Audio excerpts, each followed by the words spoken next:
What's up everybody, it's your boy Duplace here and I'm back with some more reaction videos for you guys. So today we're checking out Cyber Dopamine. He's reacting to the ROG Xbox Ally hands-on. He's probably one of my favorite handheld PC channels. ETA Prime is another one, but either way I'm going off topic. Before we get into this, don't forget to comment, like, share, subscribe, turn on post notifications, all of that good stuff. Follow my socials, TikTok, Instagram, and Discord. They'll be in the description. So I can get more views, likes, comments, shares, subscriptions, money, cloud, fame, success, and I can stop being a bum. Not to hold y'all too long, let's get into it. Cyber Dopamine. Sorry it's been a while, but check this out. So I got to sit down with the Xbox and Asus teams to really figure out the new Xbox Ally and Xbox Ally X. And Windows and Microsoft, they're freaking stepping up their game with this one. So with the Xbox Ally and Ally X, one of the biggest changes I've noticed, and I'll get to the hardware in a second, but it's the freaking software. So take a look at this. I'm not gonna lie, hardware wise, and I've said this in previous videos, I really was annoyed with the handles. I feel like I'm kind of adjusting to it now. What I'm really interested in seeing here is the UI, which I've seen a little bit off before in previous videos, and I'm seeing now. And I'm sure he's going to go into more details. Xbox, it's like the Xbox app, right? And it's very familiar if you have a handheld with Windows, you know how this goes. But watch what happens when you get into the nitty gritty. So here's a great example. When I decide to swipe up to switch my tabs, right? I mean, you can see for yourself. Nice. They've thought this through. If I hold down this Xbox button, it'll take me to basically my tab map. Look how smooth that is. You see how he was just switching between the tabs? The game, Lies of P, set. And then look, you have the full screen experience, and then you have the Xbox, the Windows, the option to go straight to the desktop, just like on the Steam Deck, Steam OS. And it's extremely controller friendly, and it is so fun to finally mess with control here with the L1 and R1. LB and RB, but he's using the D-pad. But a handheld version of it. And you can see right here, I can switch back into like your normal Windows mode. There's other things too, like take a look at the Xbox game bar. So when we're playing a game, if I press this button right here, boom, I've got a new version of Armory Crate. Like this thing has, I mean, the UI is obviously different. It feels a lot more responsive, and maybe I'll explain that later. But yeah, you know, you've got your stuff, but it looks so clean and it's super responsive. But then check this out. I go to this home button. I've got my recents or my most played, you know, my library access. You can see Steam is on there. And then if I go here, look at this. I can change the brightness, the freaking you name it. The Wi-Fi, the Bluetooth, all of this stuff can be done with the press of that button. Finally, right? yes. You don't have to go out of the page, you know, and open settings. And back in the day, as like, not even in my single digit years, more like in my 14, 15, around that time, 14, 15, 16. I always dreamt of like a portable Windows gaming device, because PC games, being Windows, not only do you have an endless selection of games, you could also mod them and just do crazy stuff. GTA in particular was the series of games I always wanted to play handheld. And superhero games as well, like the Lego Super Marvel, blah, blah, blah, which I have those on Steam Deck now and on PS4 too. And even here on my gaming laptop, and SteamOS is a really good bridge gap to that, and I mean you can put Windows on the Steam Deck, and even this software is coming to Steam Deck soon. So I think when that happens, I'm gonna switch to this when they put it on other handhelds. So yeah, there's that. And what else was I gonna say? Now we're here. Now we can mod and do all of the crazy stuff. Not saying that you can't on Steam Deck. It's just more limited because, you know, Proton, not native. We're here now. We're here. Minimal resources being used, high-end performance. Then there's some other stuff, the social tab, which is cool. Actually, that's actually super convenient, especially with Battlefield 6 coming out. Performance overlay, and then, oh, here's the big one, widgets. So third-party developers can come in and install their own little widgets. So like, you've got Spotify, for example. They've got their own little widget. Discord might be coming out with one. You know, you've got a bunch of cool little things you can do. And yeah, I mean, it's so cool to see this coming from Microsoft and, Windows. One of the things I've noticed is you can tell, and I talked to them about this. I talked to Microsoft about this. Bro's hair is majestic. Or Xbox. They're firing on all cylinders to bring us this like awesome user interface on Windows. They now have dedicated people focused purely on making just gaming on Windows with handhelds as seamless as possible. So when this handheld,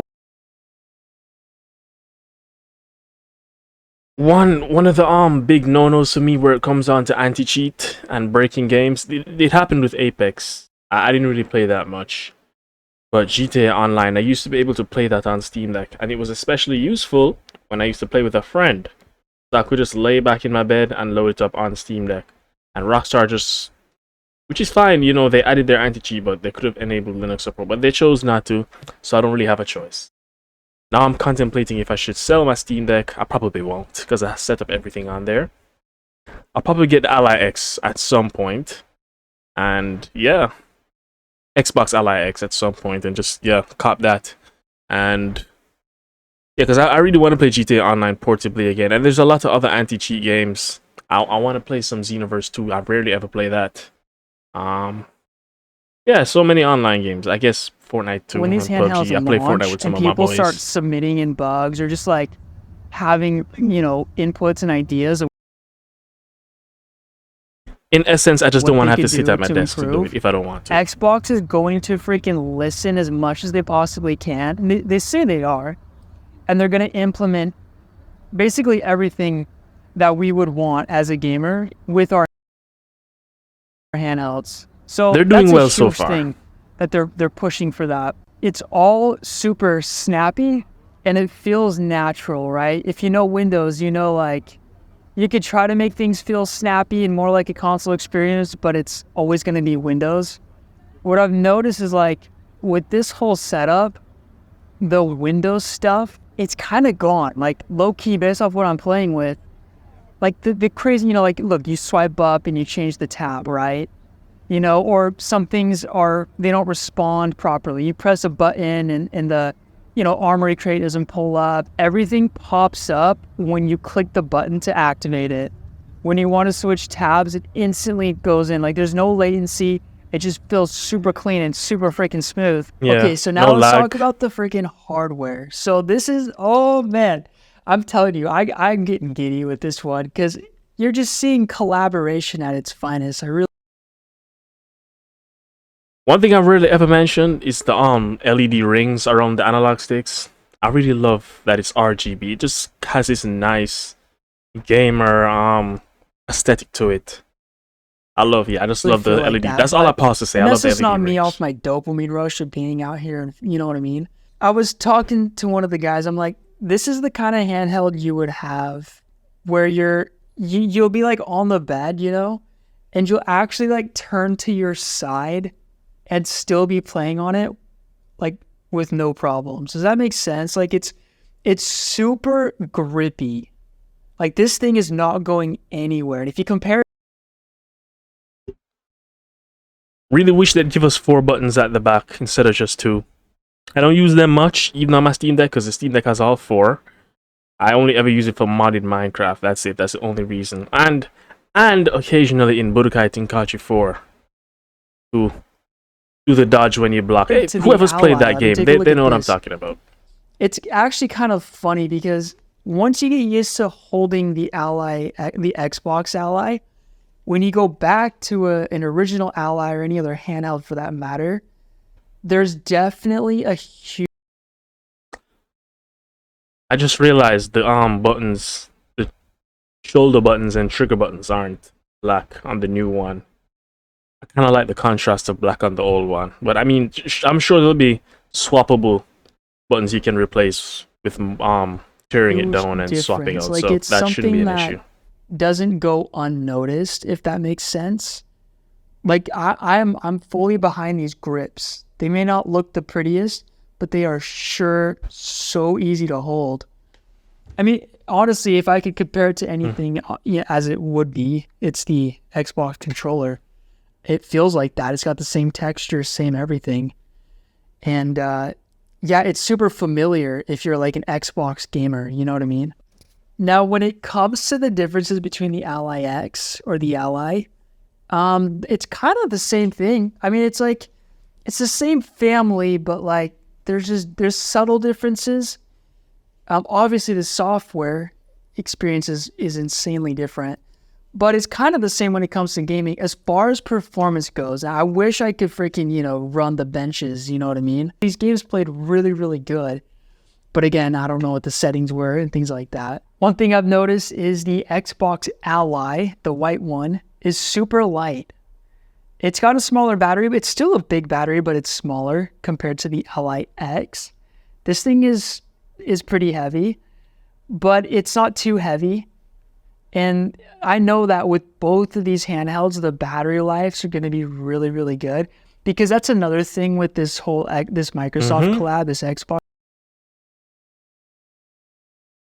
I would have wished that they would push the 100 watt hours, but 80 is still pretty big. Well, eventually I'm sure they'll push to 99.9. I don't think they even make it exactly 100. I think they make it 99.9. Collab. So yeah, they'll get there. You're working with the dogs that own the operating system, so they've been cutting out a lot of the background tasks and just things that don't need to be on it. They get rid of it and they really clean it up a bit. So performance is going to be a lot better. Battery is going to be a lot better. It's more streamlined towards gaming and only gaming. Also, another thing they're working on is like, typically when you boot into a game, you've got to, preload shaders, and it like takes a while, They're claiming that like all that just shader like stuff is done while the game is being downloaded. So every time you press A to play the game, they want it to be as quick into the game as possible, which is super cool. So it's just like you instantly play the game. They don't want to waste time. Another thing I noticed, I asked them about this, and they were like full force working on it. Sleep, right? Sleep function. We all care about it. Yes. I noticed I haven't heard much about this. Although when it was a Sunday a couple of weeks ago, or like 2-3 months ago, I was doing laundry and I was watching videos while doing laundry on YouTube, and Dave 2D dropped a video on it, and he said that the power draw in sleep is 1/3. So it's using 1/3 of the power in sleep, which is insane.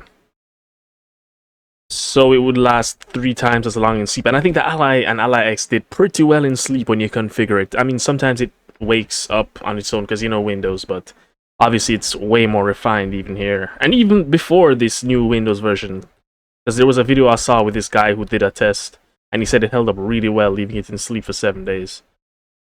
So I think I'll put the clip on here. I'm gonna put the clip on here.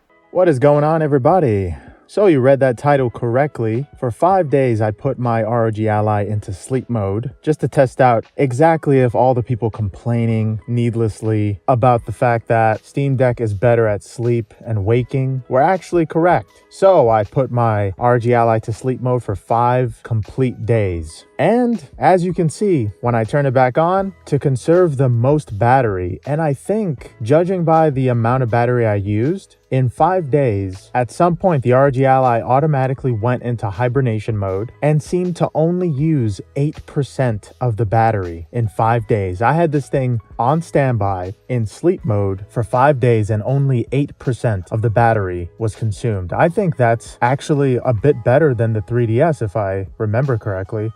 Good device that can go to sleep when you put it to sleep.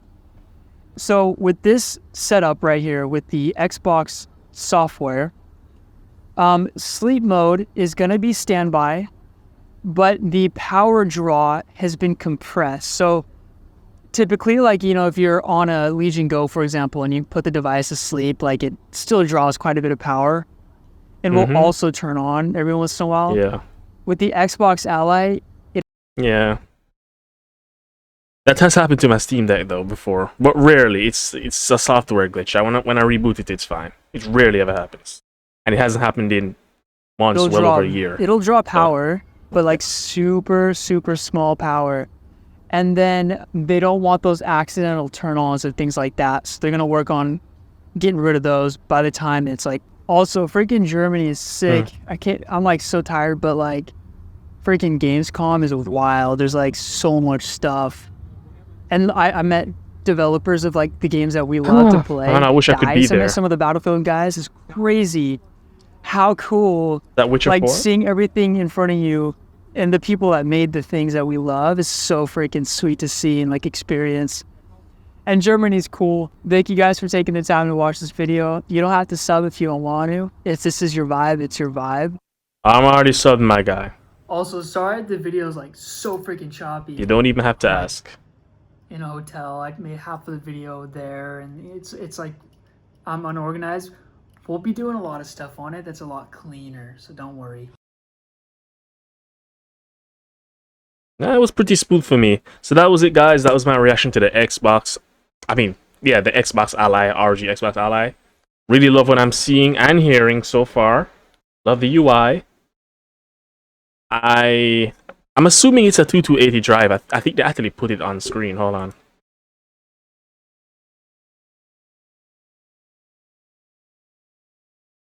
Pretty sure it's a 2280 SSD. Yep, 2280. So you can open it and swap it out. Cool, cool. You can upgrade to a... Hold on, let me see how much a 4 terabyte 2280 costs. I'm pretty sure I can fit my entire library on that. Because I have a 2 terabyte in my Steam Deck and it holds a lot. This is the drive I bought, a Crucial drive, the one for my Steam Deck. Probably going to be like $200. Yeah, $270, that's a lot. A lot of money. But the 2230s are more expensive. But that caps out at there's no 4 terabyte 2230. Exactly, yeah. I mean, I could just save and get it. Fine.